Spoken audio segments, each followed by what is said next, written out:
Queridos irmãos, eu quero saudar a todos com a paz do Senhor Jesus Cristo e, juntamente convosco, bendizer o nome do Senhor pela oportunidade que temos de, mais uma vez, estarmos aqui e aprendermos da sua santa palavra. Bendito seja Deus pela noite de sono que nos deu, por podermos ter aberto os olhos nesta manhã, pela graça dEle que nos sustentou, pelo amor dEle que nos ergue a cada manhã e traz ânimo para que possamos olhar para frente, olhar para o alto e entendermos qual seja a sua santa vontade para nós. Então, bendito seja Deus, aleluia, ao nome do Todo-Poderoso. Pois bem, meus amados, nós vamos dar prosseguimento. Eu gostaria que abrissem comigo a palavra de Deus, livro de Atos dos Apóstolos, capítulo 3. Nós faremos a leitura do livro, do capítulo 3, e eu peço que você mantenha este texto aberto, por favor. Para nós ganharmos tempo, nós vamos fazendo a leitura à medida que formos conversando com os irmãos sobre o texto sagrado. Amém?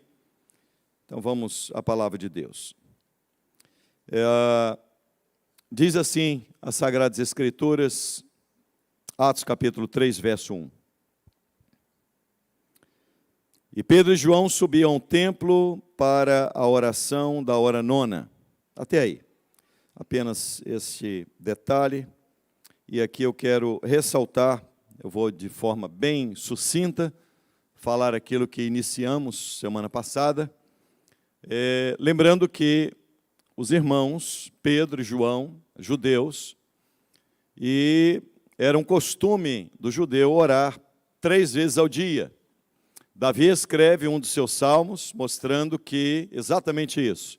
De manhã, ao meio-dia e à noite, eu oro a Deus. Então, mostrando esse aspecto que estava enraizado no coração dos apóstolos, que era a sua tradição como judeus. Então, diz a palavra de Deus que eles subiam ao templo, a hora da oração, a hora nona. E era exatamente essa hora nona, que era às 15 horas, a hora do sacrifício. Isso significa que, enquanto os sacerdotes estavam no templo, sacrificando a Deus, a hora nona, às 15 horas, lembrando que essa hora tem um aspecto profético extraordinário, porque foi exatamente nesse momento em que Jesus deu um brado na cruz e o véu do templo se rasgou de alto a baixo. E aqui eu quero trazer à vossa memória como a igreja ela sempre procurou preservar a tradição cristã. Não apenas a tradição cristã da história, no sentido de valorizar o domingo, como o dia da ressurreição, o dia de celebrar a vitória de Jesus sobre a morte, mas também os apóstolos mantinham aquele costume judaico de orar 3 vezes ao dia, e não apenas isso. No texto em que o milagre sucedeu, eles estavam subindo ao templo para orar, e o texto registra a hora nona, isto é, a hora do sacrifício. A hora em que Jesus expirou na cruz. A hora em que ele deu um brado na cruz. Então é importante para vocês perceberem como esses aspectos que parecem passar desapercebido nos dias de hoje, mas eram valorizados naquela época pelos apóstolos. Então eles mantinham toda esta cultura judaica. Obviamente o capítulo 3, ele trata de 2 temas principais. Um tema é o milagre operado, a cura do coxo, desde nascença, 40 anos. E não apenas isso, mas a pregação de Pedro. E nós vamos sequencialmente poder estudar esse texto que traz ensinos riquíssimos para todos nós. Diz assim a palavra de Deus. Continua lendo comigo, por favor. Era levado um homem coxo de nascença, o qual punham diariamente à porta do templo, chamada Formosa, para pedir esmola aos que entravam. Então você percebe que havia por parte dos judeus uma compaixão para com aquele homem, e a compaixão se demonstrava exatamente no sentido de levá-lo diariamente à porta do templo e colocá-lo ali. E eu quero abrir um parênteses enorme para dizer: existe compaixão no mundo, é verdade. Existem boas obras que pessoas que estão no mundo realizam, é verdade. Todavia, esta compaixão e estas boas obras não são capazes de mudar a vida e a história de ninguém, muito menos o destino. Eles faziam aquilo diariamente e o homem continuava um esmolé, ele continuava um mendigo. E nós precisamos compreender que, como igreja, nós somos sal da terra e luz do mundo. Nós não simplesmente fazemos obras sociais. Nós temos como missão, a missão de dar continuidade àquilo que Jesus iniciou. Lembra-se como iniciou o livro de Atos dos Apóstolos que nós dissemos? O livro de Atos dos Apóstolos, capítulo 1, verso 1, Lucas escreve dizendo assim: escrevi o primeiro tratado, ó Teófilo, para falar daquilo que Jesus começou a fazer. Começou a fazer e a ensinar. E aí nós vimos que não há como ensinar se você não fizer. A igreja precisa compreender que só se ensina, só tem condição de ensinar quem faz. Quem não faz, não tem autoridade para ensinar. Jesus começou a fazer. Por que esta expressão começou a fazer? Ele estava escrevendo o segundo tratado, isso é, o segundo livro. Ele escreveu o primeiro livro, o Evangelho, relatado por Lucas, e agora o segundo volume do livro, que é o livro de Atos dos Apóstolos. Então Jesus começou a fazer, e ele daria continuidade aos seus feitos através dos apóstolos. Agora percebam, olha que coisa extraordinária. Eu estou fazendo essa introdução porque vai servir para nós um pouquinho mais à frente. Verso 3 diz assim: vendo ele, isto é, o coxo, vendo a Pedro e a João, que iam entrar no templo, implorava que lhe dessem uma esmola. A maneira como o mundo nos enxerga, ele enxerga a igreja como ele enxerga qualquer outra pessoa. Cabe à igreja demonstrar aos necessitados deste mundo que não somos como os demais. Razão pela qual, verso 4, Pedro, fitando-o juntamente com João, os olhos, fitando-o, isto é, olhando fixadamente a condição daquele mendigo, ele disse a seguinte expressão: olha para nós. Olha para nós. Então cabe à igreja, diante dos necessitados deste mundo, chamar a atenção deles: olha para nós. E olhar para nós, a Bíblia ensina isso. A Bíblia diz que nós somos uma carta escrita e lida por todos os homens. O apóstolo Paulo chega a dizer assim: sede meus imitadores como eu sou de Cristo. Então esse negócio da igreja dizer assim: ó irmão, não olha para mim não, porque... Não, olha para nós. Isto é, você como homem de Deus, mulher de Deus, você serve como parâmetro para que o mundo olhe e veja que você é diferente das demais pessoas que passam por ali.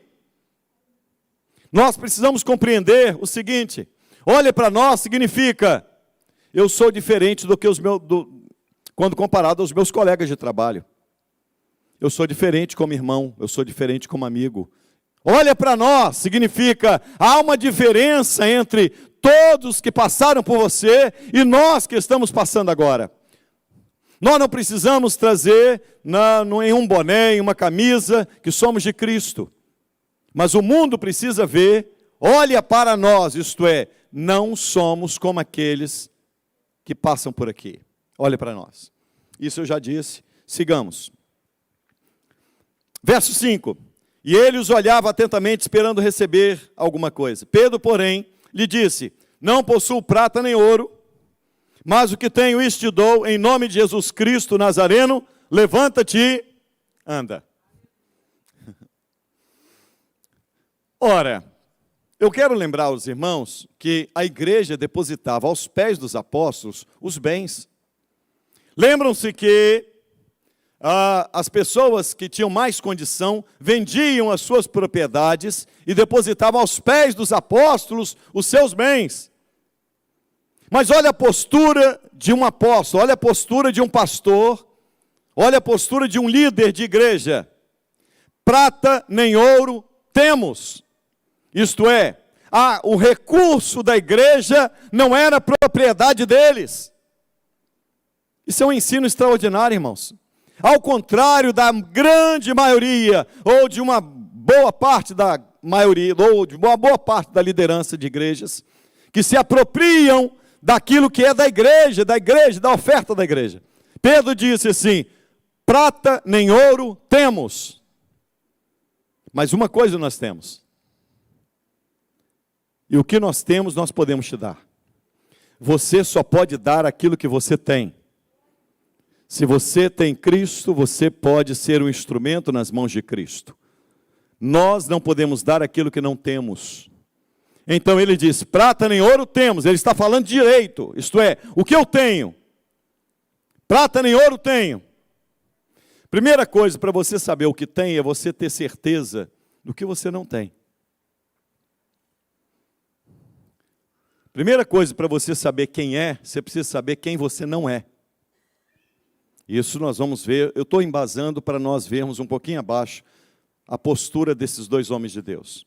Prata nem ouro temos, mas o que temos, isto é, nós temos, Ele está conosco, Ele habita no nosso meio, Ele habita no nosso coração, mas o que temos te damos.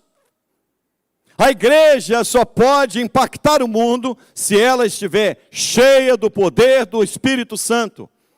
De outra maneira, nós não temos o que dar. De outra maneira, nós nos comportaremos como boa parte de alguns evangélicos. Obras sociais, obras de... Não, isso não impacta. Isso não muda o destino do homem.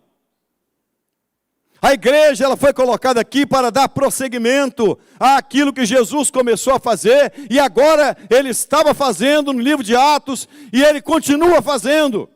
Ele não parou de fazer. Quem opera tudo em todos é Ele.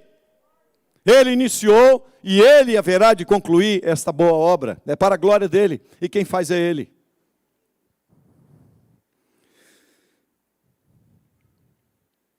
Prata nem ouro temos, mas o que temos te dou em nome de Jesus Cristo Nazareno. Olha a expressão que Pedro usa. Perceba a liderança de Pedro? João estava com ele, mas o porta-voz é Pedro. Isso significa, sabe o que, irmãos? Que Deus usa cada pessoa na igreja de uma maneira. O presbítero Diego disse há tempos atrás, uma palavra que ele ouviu de um pastor de 94 anos, que fez 95 anos, o sogro do pastor, do reverendo Nicodemos. Ele disse assim, em uma aula, ele disse, Deus não vai cobrar de você aquilo que Ele não te deu. Isto é, não queira ser aquilo que o outro é.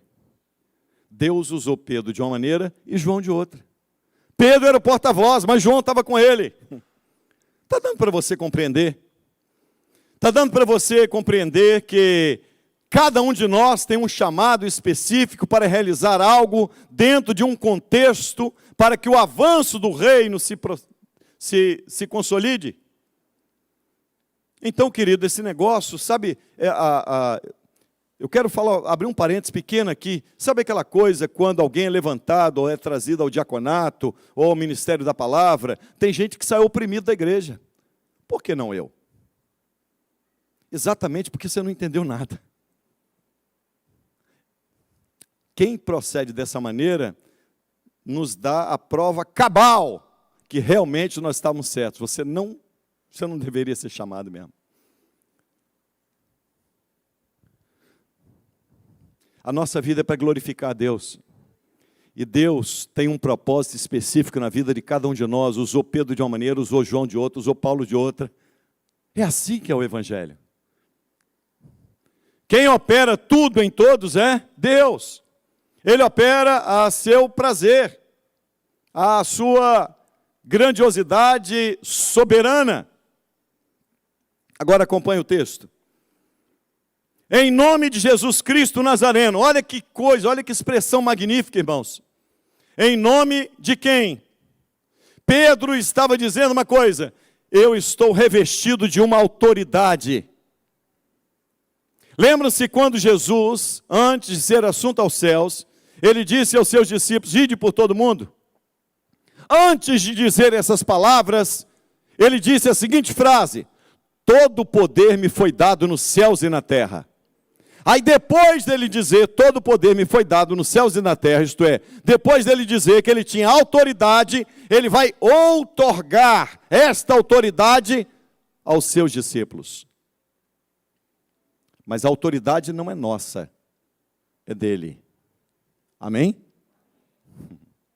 Diz a palavra de Deus: isso te dou em nome, olha as expressões, em nome de Jesus, Yeshua, o Salvador.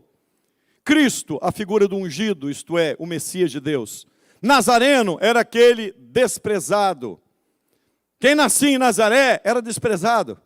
Aliás, lembram-se que Pôncio Pilatos mandou colocar em cima da cruz a inscrição Jesus Nazareno.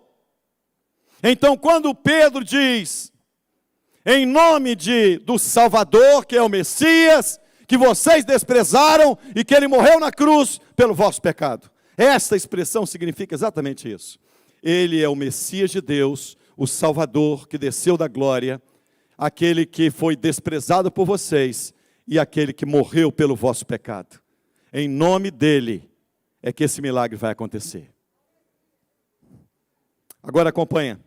E tomando-o pela mão direita, verso 7, tomando-o pela mão direita, ora, se é Deus que opera o milagre, para que estender a mão? O fato de Deus operar o milagre não tira a responsabilidade da igreja de estender a mão para as pessoas. Nós precisamos compreender que, como igreja, o milagre quem opera é Deus, mas a mão da igreja deve ser estendida a todos os necessitados. Está dando para você compreender, irmão? Eu disse uma coisa e reitero. Não dá para você ter um irmão na igreja passando fome, passando necessidade, e você dizer: vem cá, irmão, vamos orar por você. O Senhor abençoa o teu servo aqui, dá uma bênção, abre a porta para ele, em nome de Jesus, amém. Despede com fome. Deus vai operar um milagre através da oração, amém? Mas a sua mão tem que se estender primeiro, antes do milagre. Está certo? A mão estendida para ele. Ora, quem operou o milagre não foi a mão de Pedro, foi o poder do nome de Jesus. Porque neste nome há poder. O milagre vem dele, mas a igreja participa estendendo a mão, mostrando que nós somos diferentes. Nós estendemos as mãos, não em nosso nome, não confiados naquilo que somos, nem no que temos, mas naquilo que habita em nós, naquele que habita em nós, que é Jesus Cristo, o Nazareno. Continuemos. Tomando-o pela mão direita, levantou-o, imediatamente seus pés e artelhos se firmaram, e de um salto se pôs em pé, passou a andar e entrou no templo com eles, saltando e louvando a Deus. E viu todo o povo e a louvar a Deus. Viu o povo a andar e a louvar a Deus. Essa expressão do verso 9, ela é magnífica. Porque Lucas poderia ter escrito apenas assim: e todo o povo o viu andar. Mas ele fez questão de escrever: e todo o povo o viu andar e louvar. Isso me leva a entender que, assim como ele não andava, ele também não. Porque todo o povo o viu andar e... Mendigos não louvam. Mendigos espirituais não louvam. Mas quem conhece o poder de Jesus, não apenas se coloca de pé e anda, mas também Deus suscita e coloca nos nossos lábios um cântico de louvor e de adoração ao nome dEle. Isto é, tudo que sucede em nós é para a glória dele. E todo o povo viu andar e louvar. O povo não apenas viu andar, o povo viu que ele tributou o milagre que aconteceu a ele tributou a Deus. E é isso que as pessoas precisam compreender em nós, que todas as coisas que sucedem a nós devem ser trazidas como um tributo a Deus. É para a glória de Deus, é para o louvor de Deus. Tudo que sucede é para a glória dele. Continuemos. Viu o povo andar e a louvar a Deus. E reconheceram ser ele mesmo que esmolava, assentado à porta formosa do templo, e se encheram de admiração e assombro por isso que lhe acontecera. Todo mundo gosta de ver um milagre. Todos gostam de ver o milagre. Agora a pergunta que eu vos faço. Alguém se converteu nesse exato momento, diante apenas pelo milagre? Sim ou não? Alguém se converteu quando aquela multidão se achegou no dia de Pentecostes e línguas repartidas de fogo pousaram sobre a cabeça dos irmãos e cada um começou a falar em outras línguas conforme o Espírito Santo lhes concedia que falassem. Alguém se converteu por este grande sinal? Sinais não convertem ninguém.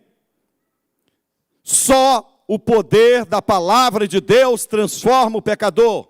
Milagre, se eu ver um milagre, se papai vê esse milagre, ele se converte. Não. O que muda a vida do homem não é o milagre. O milagre é apenas um motivo pelo qual Deus quis chamar a atenção de todos para a pregação do Evangelho. Porque tudo que Deus faz através da sua palavra. Todas as coisas que Deus faz, Ele operacionaliza tudo pelo poder da sua palavra. Então, sinais servem para quê? Para chamar a atenção das pessoas, para conhecerem o Deus da palavra, o Deus da Bíblia. Todo sinal que suceder é para você atentar e dizer, Deus está me chamando para pregar o Evangelho exatamente nesse momento. Porque a atenção de todos se voltaram para Pedro e João. E agora olha o verso 11. E apegando-se ele a Pedro e a João, todo o povo correu atônito para junto deles. Irmãos, como as pessoas gostam disso. Isso acontece até hoje. E alguns líderes, eu digo até de uma forma maldosa, gostam de colocar em placas, venham porque hoje é o dia do milagre.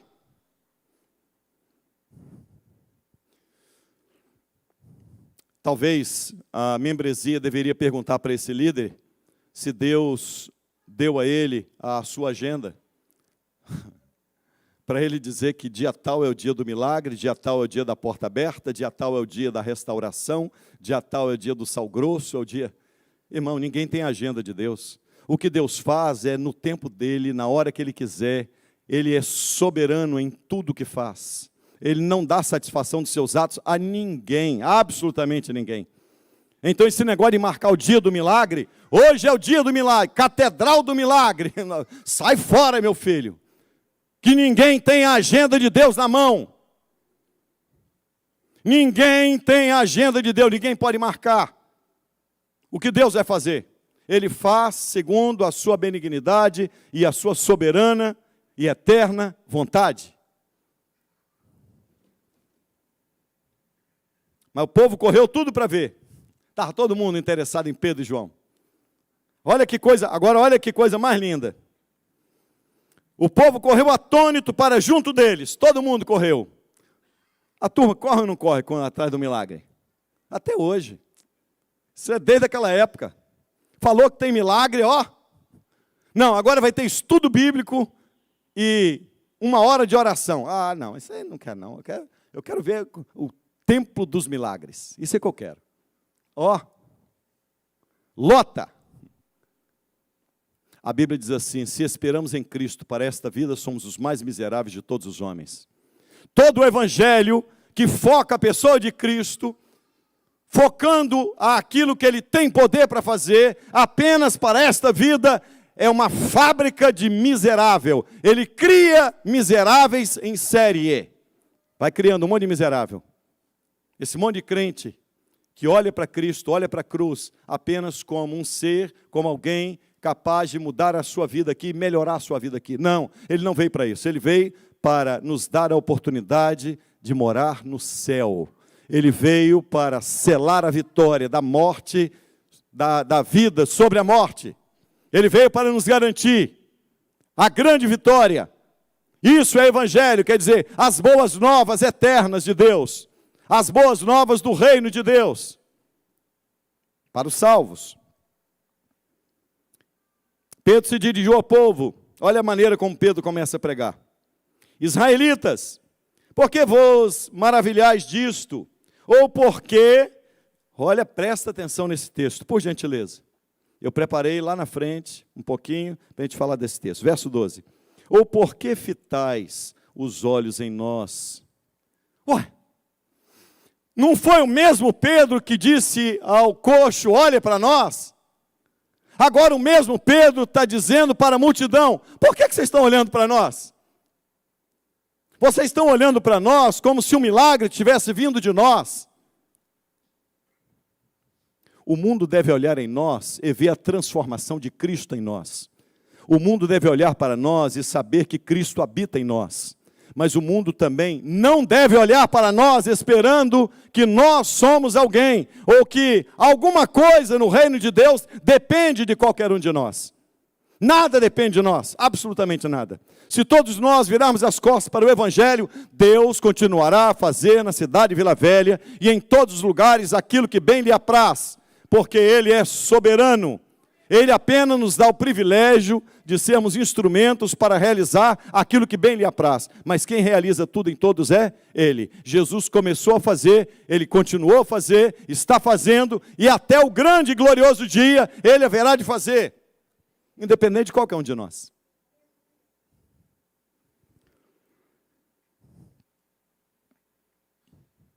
Porque estão olhando para nós como se pelo nosso próprio poder ou piedade tivéssemos feito esse homem andar.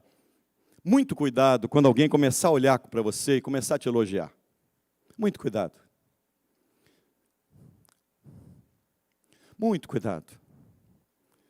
Muito cuidado em você achar que você é alguma coisa. Muito cuidado em você pensar que você é maior ou melhor do que qualquer irmão na igreja. O pastor não é melhor do que ninguém. Ele apenas exerce uma função diferente dentro do corpo de Cristo. Apenas isso. Essas coisas, sabe, algumas lideranças que chegam assim amparado, aquele monte de segurança, protege o homem, segura, está chegando a autoridade. Meu irmão, que tolice, que imbecilidade. Isso beira a insanidade. Pedro está dizendo, vocês estão olhando para nós, achando que esse milagre veio de nós. E Pedro vai dizer de onde veio o milagre. Olha que coisa extraordinária. Olha quando o homem entende que ele não é a fonte da bênção, ele é apenas o veículo pelo qual Deus realiza as suas bênçãos. Ser veículo de bênção é uma coisa, achar que é fonte de bênção é outra. Vai vir hoje aqui um grande pregador, não tem nada, não tem ninguém grande. Só existe um nome que é sobre todo nome na igreja, que é o nome santo de Jesus. Todas as coisas são operadas por Ele, para a glória do seu próprio nome apenas. Qualquer líder que pense diferente deste ensinamento, pode ter certeza, ele está muito, mas muito distante daquilo que a Bíblia ensina. Muito distante.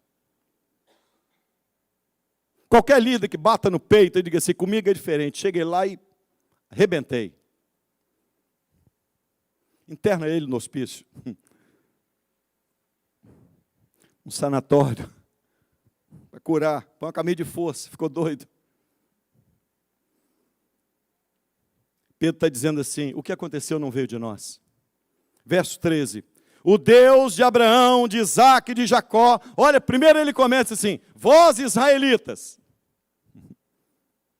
Vocês estão olhando para nós achando que o milagre veio de nós? Aí ele puxa lá atrás. Ele começa a falar dos patriarcas, Abraão, Isaque e Jacó, isso é, o início da história do povo judeu. Ele começa e ele vai fazer um link, ele vai linkar a pessoa de Cristo aos patriarcas, a pessoa de Cristo a tudo aquilo que foi profetizado no Antigo Testamento. Leia comigo. O Deus de Abraão, de Isaque e de Jacó, o Deus de nossos pais, glorificou a seu servo Jesus. Olha como ele apresenta agora a figura de Jesus. Ele apresenta primeiro Jesus como servo.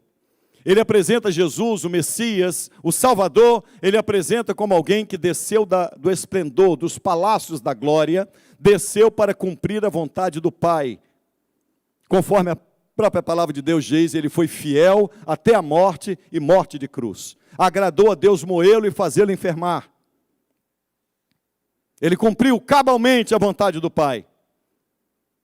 Ele disse aos seus discípulos, uma comida eu tenho para comer, que vós não conheceis. E eles perguntaram, qual é a comida, Senhor? A minha comida é fazer a vontade de meu Pai, que me enviou, e realizar a sua obra. Então Jesus é o servo, isto é, o Deus que se fez homem e como homem cumpriu cabalmente, como servo, aquilo que o Pai determinou para ele. E Pedro vai apresentá-lo exatamente como o servo Jesus, a quem, olha, perceba agora, acompanhe esse texto, a quem vós traístes e negastes perante Pilatos, quando este havia decidido soltá-lo. Pedro está pregando, falando sobre responsabilidade humana. Nós vamos ver duas coisas aqui que eu estou enfatizando já faz um tempo. Duas coisas que caminham juntas como um trilho de trem. Se você olhar para um trilho de trem, ele caminha junto. De um lado, responsabilidade do homem. De outro, soberania de Deus. Os decretos de Deus são eternos e imutáveis. Ora, pastor, se os decretos de Deus são eternos e imutáveis, onde está a responsabilidade humana? Está aqui. A Bíblia diz que caminham juntos. É como um trilho de trem. Responsabilidade do homem e soberania de Deus. Mas foi Deus que decretou? Como é que o homem é responsável? Nós vamos chegar lá, tá? Estou só levantando isso para vocês entenderem que isto é Bíblia, que está na palavra de Deus. Compreenda, responsabilidade humana em nada compromete a soberania de Deus. E a soberania de Deus em nada compromete a responsabilidade humana. Todos que irão para o inferno irão pelo seu próprio pecado. Amém? E todos que serão salvos, os eleitos de Deus, são salvos pela graça de Deus, soberania de Deus. Depois a gente fala um pouquinho mais, senão a gente vai perder aqui o fio. Só para ir fomentando, para ir sedimentando essas coisas no vosso coração. Vós traístes e vós negastes perante Pilatos, quando este havia decidido soltá-lo. Vós, porém, negastes o santo. Primeiro ele apresenta Jesus como servo, isto é, aquele que cumpriu cabalmente a vontade do Pai. Agora ele apresenta Jesus como santo, que é uma expressão usada no Antigo Testamento, referindo-se ao Messias. Referindo-se ao Messias, como santo. Esta é uma expressão. Vós, porém, negaste o santo, isso é, o Messias, e o justo, quando a Bíblia diz que não há nenhum justo, nenhum sequer. E pedistes, vó, que vos concedesse um homicida. Destarte, verso 15, matastes o autor da vida. Irmão, se ele é autor da vida, como é que alguém pode matá-lo? Que coisa, que expressão, não é verdade? Ele é o autor, isso é, a vida foi gerada por ele, autor. A autoria, quem assinou vida, foi ele é autor. Autor da vida, que vós matastes. Quando esta expressão, ela denota e ela deixa muito clara duas coisas que são importantes. Guardem bem isso. Isso é um mistério de Deus, assim como a Trindade. Jesus foi 100% homem e 100% Deus. Quando ele diz, vós matastes, você só mata se for homem. Autor da vida, a divindade dele. Ele é o Criador de todas as coisas. Ele é o Senhor da glória. A vida emanou dele, saiu dele. O sopro de vida veio dele. Aleluia. Aqui está, de forma muito clara, exposta a humanidade e a divindade de Cristo. Bendito seja Deus. Matastes o autor da vida, a quem Deus o ressuscitou dos mortos, do que nós somos testemunhas. Ele está dizendo o seguinte, nós somos testemunhas, isto é, o fato ocorrido não foi um fato que está ligado simplesmente àquilo que alguém disse que aconteceu. Não, nós presenciamos. Lembram-se que esse é um dos requisitos para ser apóstolo? Testemunha ocular da ressurreição. Lembram-se disso? Dá para lembrar? Todo mundo lembrado? Testemunha ocular da ressurreição. Tá? Se tiver alguém vivendo hoje no século em que estamos, que foi testemunha ocular da ressurreição, ele pode ser apóstolo. Do contrário, não vou dizer o que ele é não, que eu estou com vontade de dizer uma coisa e vou ofender. Deus me perdoe pelo que eu pensei. Destarte, mataste o autor da vida, a quem Deus o ressuscitou dos mortos, de que nós somos testemunhas. Agora ele está mostrando o seguinte, nós vivemos isso, nós presenciamos isso. Olha a autoridade de um apóstolo. Testemunha ocular da ressurreição. 16, pela fé em o nome de Jesus. Ele está explicando que não veio deles. Então como? Agora ele vai dizer, é como se ele respondesse, bom, você pensa bem, a multidão ouvindo Pedro pregar. Bom, se não veio deles, ele começou a falar de Abraão, Isaac e Jacó, falou de Jesus, o santo, o Messias, mas então ele não está aqui porque ele morreu. E agora? Então como aconteceu esse milagre? Agora ele vai explicar de onde veio o milagre. Pela fé em o nome de Jesus, é que esse mesmo nome fortaleceu a este homem, que agora vedes e reconheceis. Sim, a fé que veio por meio de... Repita, bem alto. A fé que veio por meio de... Jesus começou a fazer Atos 1, e Jesus continuava a fazer. Certa vez me perguntaram aqui, pastor, eu creio na eleição. Deus elege o homem. Mas me explica um texto. Deus amou o mundo de tal maneira que deu o seu Filho unigênito para que todo aquele que nele crê não pereça, mas tenha vida eterna. Eu falei assim, olha, eu poderia explicar várias coisas, mas eu vou explicar uma rapidinho, porque o nosso horário já está avançado. Vou só explicar um detalhe. Deus amou o mundo de tal maneira que deu o seu Filho unigênito para que todo aquele que nele, bem alto. E você só pode crer pela... E a fé é o dom vem de, então só crê quem Deus der. Está explicado? Ninguém crê por si. Não, eu decidi crer. Não, você não decidiu crer. Deus plantou a fé para ele crer. A fé que foi plantada no coração do coxo é que através desta fé Deus o levantou e operou aquele milagre. Então, o veículo pelo qual Deus opera todas as coisas é a fé. Por isso que sem fé é impossível agradar a Deus. Pela fé em o nome de Jesus é que esse mesmo nome fortaleceu. E este homem que agora vedes e reconheceis, sim, a fé que veio por meio de Jesus. Não veio de Pedro, não veio de João. Veio por meio de Jesus. Deu a este saúde perfeita na presença de todos vós. E agora, irmãos, eu sei que o fizeste por ignorância. Aí Pedro dá uma aliviada, porque ele acusou. Ele diz, vocês mataram. Ele coloca o peso da responsabilidade nos ombros deles. Ele coloca a responsabilidade total, o peso da responsabilidade. Vocês o mataram. Agora ele dá uma aliviada dizendo, mas vocês fizeram por ignorância. Agora olha o que diz logo em seguida. Como também as vossas autoridades, mas Deus assim cumpriu o que dantes anunciara por boca de todos os profetas. Ora, se foi Deus que anunciou pela boca dos profetas, o nome disso é o quê? Bem alto. Bem alto, irmão. Soberania. Deus anunciou que seria assim, mas foram eles que mataram. Responsabilidade humana. Dá para entender?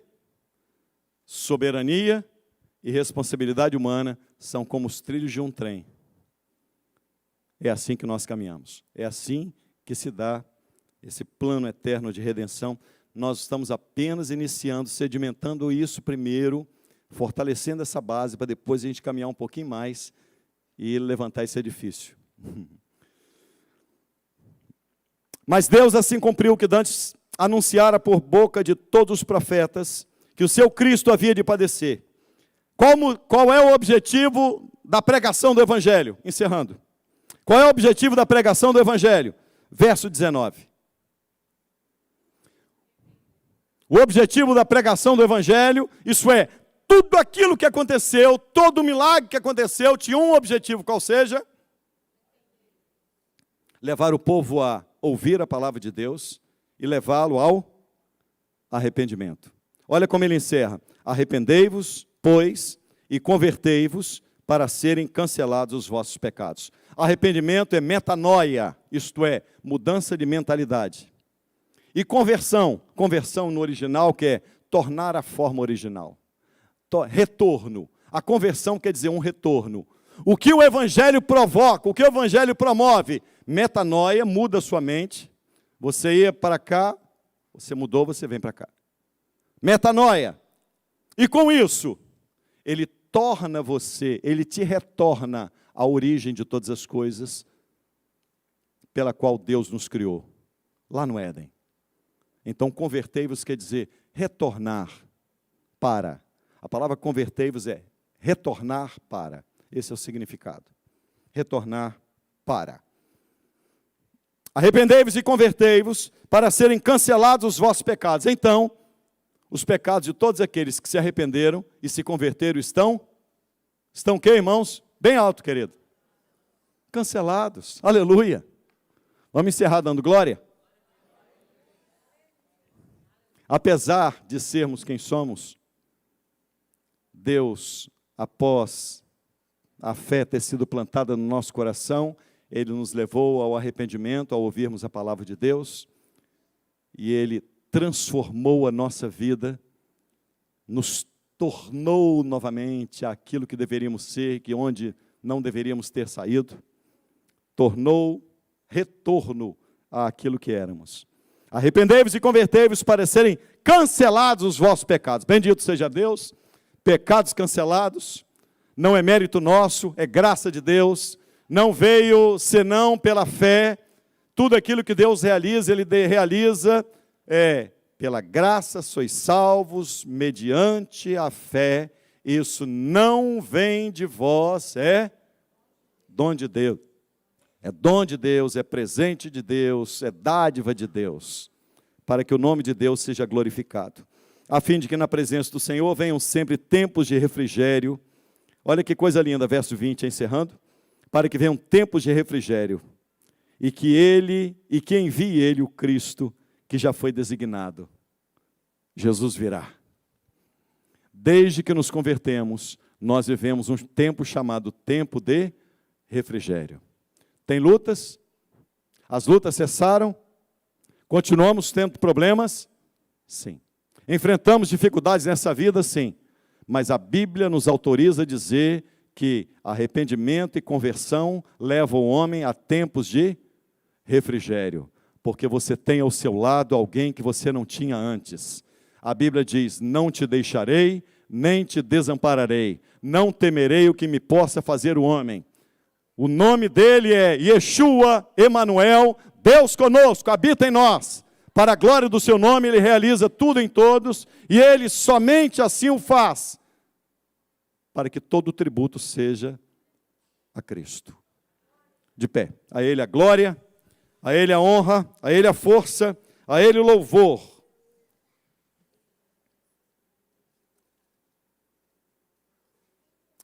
Nós vamos orar à noite, nós vamos orar na ceia por Sara e Lineker, que já estão aqui. E eu conversei ontem, eu fui dar um abraço em Lineker e falei o seguinte, eu até abracei antes, na verdade eu estava com a intenção de não abraçar, mas aí acabou o ímpeto, eu acabei abraçando antes, mas depois do abraço eu disse assim, você vai voltar? Senão eu desabraço. É brincadeira. Mas ele já disse que vai ficar, que bom. Mas indo ou ficando, a nossa alegria é saber que eles estão bem, né? Bendito seja Deus.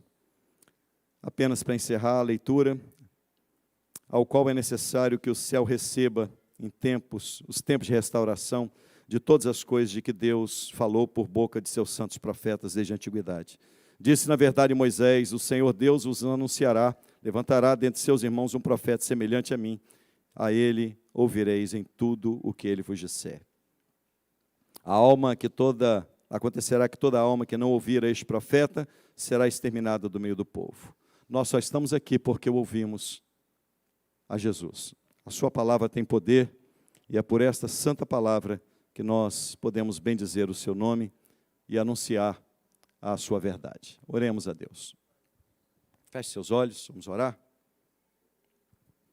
Bendito seja o teu nome, Senhor, pela tua graça, misericórdia, pelo teu perdão, pela operação preciosa, poderosa do teu Espírito Santo, pela obra que tu realizas, iniciaste e continuas fazendo.